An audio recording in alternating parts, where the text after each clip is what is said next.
Okay, now we finish up with our second reading, which continues to come from 1 Corinthians chapter 15, verses 45 through 49.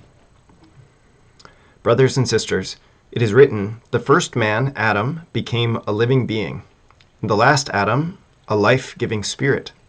But the spiritual was not first, rather the natural, and then the spiritual. The first man was from the earth, earthly, the second man from heaven. As was the earthly one, so also are the earthly. As is the heavenly one, so also are the heavenly. Just as we have borne the image of the earthly one, so we shall also bear the image of the heavenly one. Okay, so in the Bible, there is a principle of, it's called typology. It's a principle, I don't know, a way of looking at different parts of the Bible and seeing types. So a type. So think of like a ball. So you have a ball, but there's also a soccer ball. A soccer ball is a type of a ball. Football is a type of a ball. A bouncing ball is a type. So anyway, so like we've got all these different things that are balls, but they're all types of this one ball type of thing. Okay, so Adam is, so we can look at different things from the Old Testament and we can see that they are types of Christ. That is to say that they, just like the soccer ball and the football and the bouncy ball and all these other, they point us to the form of a ball. So too there are scenes in the Old Testament that point us to Christ. That maybe we don't see them clearly, or we didn't see them until after Jesus came, but we see like, oh man, that's right, it points us to what Jesus comes to give us. So St. Paul here, in talking, so remember the last couple of Sundays we've been talking about this, that Paul in 1 Corinthians 15 specifically is talking about the resurrection. Last week we heard him say, like, if Jesus hasn't been raised, your faith is vain, it's all worthless, it's pointless. There's a belief in Corinth, apparently among the Christians in Corinth, that there will be no resurrection of the body. That Jesus rose from the dead, they believed that apparently, but they didn't believe that other Christians would rise from the dead. And so that leads Paul to say, like, if for this life only we are Christians, then we're the most to be pitied among all people. So in other words, Paul is he's pointing to what Jesus has done and how that has implications on everything ultimately. And so he goes all the way back to Adam, and he's like, okay, well, the first man, Adam, became a living being. But now the last Adam, so in other words, Paul is saying, like, Adam is a type of Christ, and Jesus is like another Adam. He's the last one. And that Adam will what? He'll be a life-giving spirit. So what's he pointing to? He's pointing to the cosmic impact of the death and resurrection of Jesus. The first Adam is meant to make us think of the creating power of God, how Adam came as a result of God's creation, his creative power, his initiative to create the world, but then his initiative in the world. So now if he's calling Jesus the last Adam, we are meant to think of that. We're meant to think of creation, but now it's renewed. We're meant to think of how the first creation, the first Adam, and his wife Eve, they ruined everything.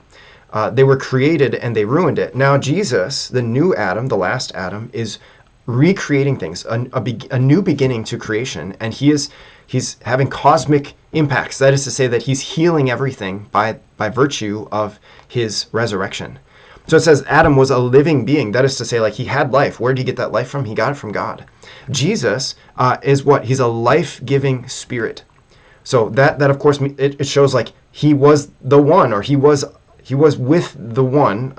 This is like the trick when you talk about the Trinity. But he was the one who gave life to Adam. Now he is the life-giving spirit. So by his life-giving spirit, his spiritual reality, he's now giving life to all of creation as though in a new way, as though as a new beginning, a new creation. But the spiritual was not first, rather the natural and then the spiritual. So Paul's saying, like, there's an order to things. There's a physical, earthly, mortal reality that we have, but because of what God has done in the person of Jesus, now there's this added element, or this renewed element, which is spiritual, heavenly, and immortal. So in Christ, this new Adam, God is recreating. He's newly creating the entire cosmos, the entire world by way of his death and resurrection. So the word that he says, the last Adam, so that is the word is eskatos, which makes us think of the word eschatological, or maybe you don't think of it. I don't necessarily I read it from someone else, but the word Eschatology, it is the study of the last things, of the final things, which is to say, like the death, the resurrection, the second coming, and the judgment, and the final salvation or the final judgment of all people. So it's making us think of the last things, that Jesus is the one who prepares us for the last things. Okay, the first man was from the earth, earthly, the second from heaven. As was the earthly one, so also are the earthly. So we are from the earthly one, the first Adam, and so we also are earthly, as I mentioned, physical, earthly, immortal. But as is the heavenly one, so also are the heavenly.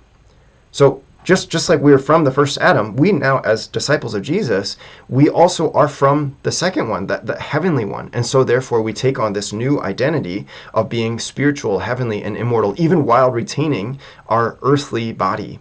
But nonetheless, like we are heavenly. So just as we have borne the image of the earthly one, we shall also bear the image of the heavenly one. So again, what's he getting? So this whole chapter is focusing on the death and the resurrection of Jesus. And so it's a focus on what is to come, which is that, if Jesus rose from the dead and we now take on his identity, that means what? That we also take on his resurrection. So we share in his resurrection. We will share in it even while we actually, in a way, can share in it here and now. We get to participate in that resurrected life. Just as Jesus, after he rose from the dead, he continued for a period of time to live his life on earth. Going around revealing himself to people. Even he like in the upper room, he revealed himself, and to prove that he was real, he ate some food. To prove that he was real, he showed Thomas his hands and his side and had him actually touch himself. So he revealed that he still did have a body, an earthly body, but that earthly body was now transformed into a heavenly body, which is not merely limited to our mortality, but now has become immortal. So again, Paul is saying, like, this is who you are. You and I, by virtue of our baptism and our discipleship of Jesus, we are what? We are immortal, and that includes our bodies. That yes, we will die, or people have died, and if we die before Jesus comes again, we will die, and our soul will separate from our body, but our body still is a heavenly body, and so it will rise again at the second coming of Christ, which is something to look forward to, and something I think that like, I don't know, it's something to wonder about. We don't. It seems like we don't talk about it much. But to wonder about, like, what will that be like to be in the kingdom of heaven and to have a body, and a glorified body at that. I don't know. It's a fascinating thing to bring to prayer and to reflect upon. And so that with that we can do that. We can move into that time of prayer and reflection as we wait for our time to come at Sunday Mass and for the Lord's coming itself. Okay, what a gift. I am delighted. Always, I say this every week, but it's a gift to share this time with you, and I hope and pray that you have a deep encounter with the Lord at Mass, and more than that, I actually hope and pray that you have a really good time of just offering worship, of giving him your best when you attend the Holy Sacrifice. I will look forward to seeing you next week. God bless you.